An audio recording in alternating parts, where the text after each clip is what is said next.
গাইবান্ধার ৭ উপজেলার কয়েক লক্ষাধিক মানুষের চিকিৎসার ভরসাস্থল জেলা সদর হাসপাতাল। রোগী ও স্বজনদের অভিযোগ, দীর্ঘ সময় লাইনে দাঁড়িয়ে টিকিট সংগ্রহ করলেও চিকিৎসকদের নিয়মিত না আসা ও প্রয়োজনীয় বিশেষজ্ঞ ডাক্তার না পাওয়ায় হতাশ হয়ে ফিরতে হয় তাদের।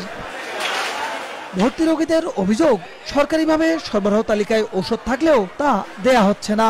প্রয়োজনীয় শয্যা না থাকায় বারান্দা ও মেঝেতে গাদাগাদি করে থাকতে হচ্ছে। এছাড়া হাসপাতাল জুড়ে নোংরা পরিবেশ ভোগান্তি বাড়াচ্ছে কয়েক গুণ। পিছনে আঘাত পেয়েছিলাম, 4 দিন যাবত ভর্তি, কোনো ডাক্তার আমাকে দেখায়নি। নার্সরা যারা আছে ওদের যদি ডাকি যে আমার দেখেন তো ক্যানোলাটা কেমন হলো, আমার স্যালাইন ফুটতে হবে, আসতেছি দেখতেছি।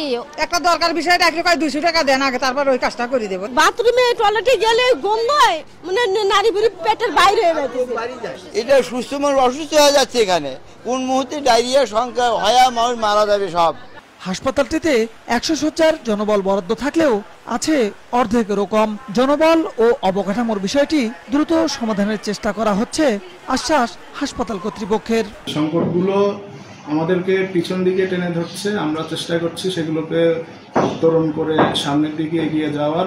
হাসপাতালের তথ্য মতে প্রতিদিন আউটডোরে 700 থেকে 800 ও ইনডোরে 3 শতাধিক রোগী চিকিৎসা সেবা নিতে আসেন।